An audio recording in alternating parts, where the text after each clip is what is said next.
day to each and everyone. So for today, we are going to discuss the article by Scott Pau entitled One Land, One Nation, One Language, an analysis of Indonesia's national language policy. So among the countries that was once colonized, Indonesia is known to have successful at promoting a indigenous language as its national language, meaning the Indonesian is actually an indigenous language. So because they choose an indigenous language as its national language, many people saw this action as a daring decision. When in fact it was a logical choice because the lack of major international language playing a role in Indonesia may actually be a determinant. So for this study, we will try to compare the language situation in Indonesia to the language situation in Malaysia and in the Philippines. So for the background and situation, so Indonesia's national language policy has been called a miraculous success. So accordingly, it is a great success and perhaps even the most spectacular linguistic phenomenon of our age. So to know why they called the Indonesia national language policy a great success, we will know the reason um, through examining the history and socio-historical setting of Indonesia's national language planning. So Indonesia is the fourth most populous nation in the world.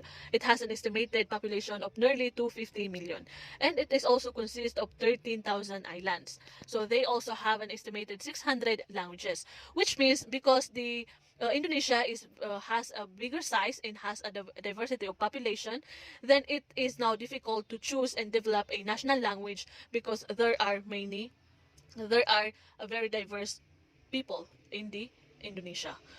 So now choosing a national language. So according to Garvin, there are two basic ingredients to language planning. The first one is language choice and the second one is language development. So for the countries that was once colonized, the language choice involves choosing a world language as an official language or selecting one of languages of the nation as an official language or the national language.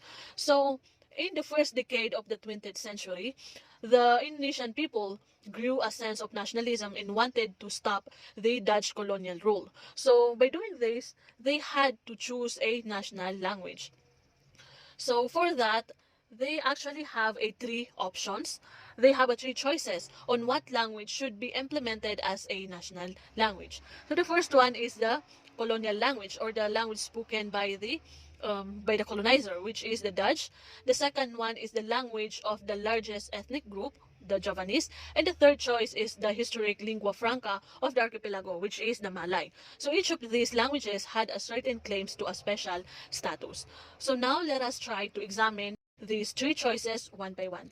So first one is the Dutch. So the Dutch has a both advantages and disadvantages. The advantages of Dutch is it was spoken by the educated elite of the Indonesia. So because Indonesia was colonized by the Dutch, many Indonesians became educated in the language of the Dutch. And the language that the future leaders of the nation is Dutch, and it is the language that the nation felt most comfortable speaking and writing. It was also developed in standardized modern language with an extensive literature and text in all fields of study. So there is also a literature or there are books written in Dutch. So the process of learning will now easier. So it was the language of the existing legal system. So it was also the language of the government. So that is why a Dutch educational expert said in 1925 that we must institute or we must choose a language which can represent an international culture fully. So the best choice for this is the Dutch. So, however, there are disadvantages of choosing this as a national language. The first one is Dutch did not have the same stature as other colonial languages such as English and French, and also it did not possess the same advantages as English and French as a vehicle of international communication. Therefore, the Dutch is eliminated from the choices. Now moving on to the Javanese. Javanese is made up of 47.8% of the population, and it was the largest ethnic group. Meaning from this statement alone, it is visible that the Javanese has a higher chance to be selected as the national language. So it is a written language with a rich literary tradition. However, there are social registers in Javanese. So meaning the use of this language will depend on age and social class of the person addressed. So that is the disadvantage of the Javanese. So in 1930s, a Dutch scholar promoted Javanese as the national language, and a modern commentator Anwar said that due to their enormous influence in the socio-cultural and political life of Indonesia, if the Javanese insisted on the official acceptance of their undisputed superior language throughout the country, they would undoubtedly be in a strong position to do so. So such attitude caused the Javanese to attract a high level of resentment for their perceived dominance in the political and economic domains. So Anderson observed it has often been said that the adoption of Indonesian as a national language, was a magnanimous concession on the part of the Javanese in their majority. So the Javanese again was eliminated from the choices. Now moving on to the last choice, which is the Malay. So Malay was a native language with less than 5% of the population at the time of independence, meaning only few are a native speaker of the Malay language. However, it served as a lingua franca in much of the archipelago. So unlike the Javanese, Malay is regarded as easy to learn. So the lexicons and the syntax of the Malay was picked up quickly by new speakers. So the language has spread as a lingua franca through historical empires in the western part of the archipelago, through trade throughout the archipelago, in a vehicle for the propagation of Islamic religion. So Malay, they have a less native speakers, and it is also used as a language for trade and propagation of the Islamic religion. And later on, the Christian religion in the eastern islands. So a Dutch navigator, Huygens, remarked in 1614 that Malay was so prestigious in the Orient that for an educated man to be unfamiliar with it was like an educated Dutchman not knowing French. So that is how important Malay language is. So the strategic geographical location of the Malay homeland on both sides of the Strait of Malacca, an important trade route, also contributed to the historical importance of the language as a trade language and lingua franca. So it is used for trading. So it was used for communication between ethnic groups, and even became the native language in some of the trade centers of the eastern islands such as Ambon, Manado, and Kupang. So because Malay was the native language of a small group, as well as group that did not have any power in the society, so they did not see Malay language as a threat. So during the Dutch colonial era, the role of Malay increased in importance over time. So now the Malay language is used for the propagation of Christianity and was used as a medium of instruction in Christian schools. So Malay soon began to be used as a language of colonial administration. And in 1865, it was designated as the second official language of administration.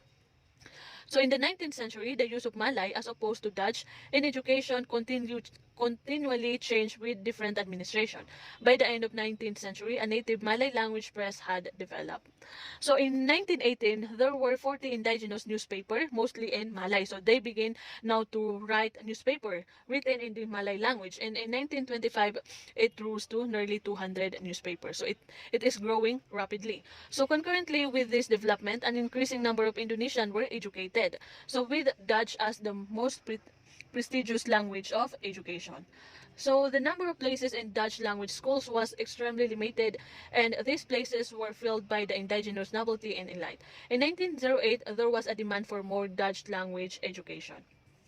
So the majority of Indonesian education in Malay was only available at the primary level. So popular organization with nationalist aspiration began to form in the early 20th century, and while most of these organizations used Dutch as a language of operation, in 1911, the Syarikat Islam or Islamic Association adopted Malay as its official language. So a Malay language publishing house, the Balai Pustaka, was formed in 1908. So the first Congress of Indonesian Youth was held in 1926. The future leaders of Indonesia discussed the national language issue. So although the participant made a case for Malay as the language and independent Indonesia, they discussed the issue using the Dutch language. So in the second Congress, not only was the Malay the language of the Congress, so in the second Congress, they changed the name of the Malay language into the Indonesian language. So the Indonesian now, the Bahasa Indonesia, the former name of this language was actually the Malay language. So the second Congress was where the Youth Pledge or Sumpah Pemuda was proclaimed, so which formed the basis of Indonesian nationalism and gave impetus to the fledgling independence movement. So the pledge was as follows. So these are: we, the son and daughters of Indonesia, declare that we belong to one nation, Indonesia. We, the son and daughters of Indonesia, declare that we belong to one people, the Indonesian people. We, the sons and daughters of Indonesia, vow to uphold the nation's language of unity, Indonesia.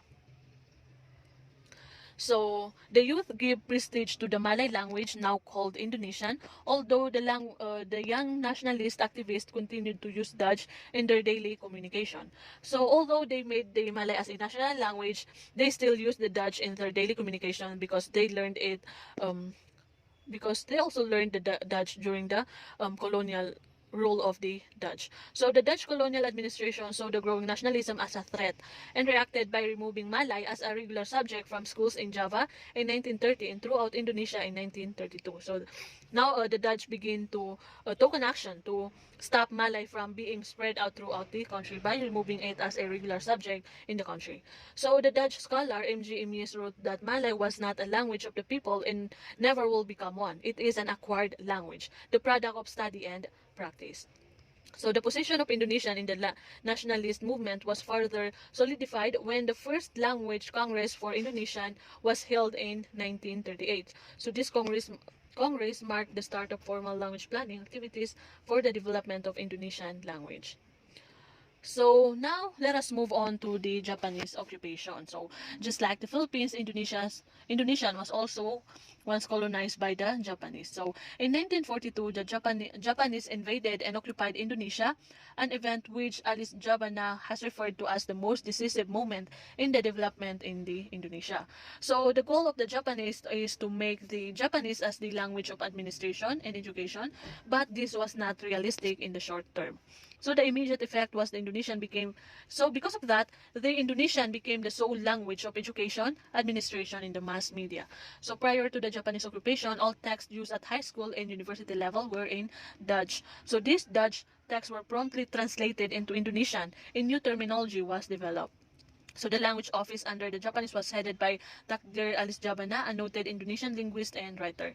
So Alice Jabana himself noted under the Japanese, Indonesian suddenly began to grew at a tremendous pace. A forced growth designed to enable it to exercise the functions of a mature modern language in the shortest possible time. So the language office coined 7,000 new terms during the period of Japanese occupation. So meaning the Japanese occupation actually give the opportunity for the Indonesian to make the Indonesian language, to develop the Indonesian language more.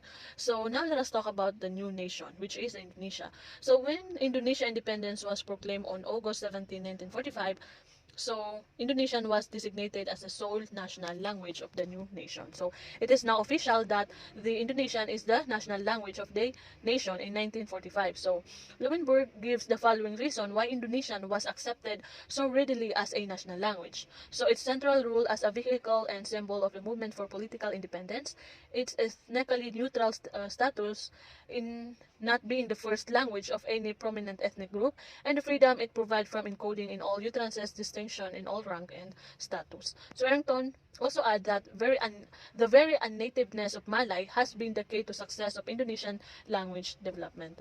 And lastly, let us talk about the role of the vernacular languages. So the position of vernacular languages in Indonesian society is protected by the Indonesian Constitution, which states that Indonesian is a national language and the vernacular are guaranteed the right to existence and development. So meaning, although Indonesia is used as a national language, they still give right to the indigenous language to be used as a language.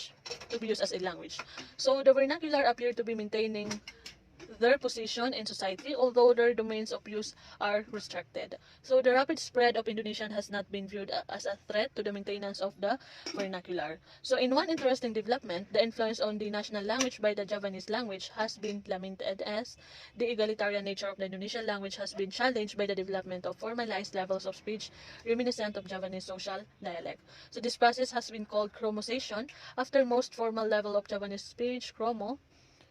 So the vernacular have had an influence on the development of Indonesian from the start. The nationalist writers who were instrumental in the initial development of Indonesian were mostly of Minangkabau ethnicity, and that language, closely related to Malay, had a strong influence on Indonesia in its early years. So since independence, the major influence had been Javanese, Sundanese, and the speech of the capital, Jakarta. So meaning the vernacular language played a significant role in the development of the Malay or the Indonesian language.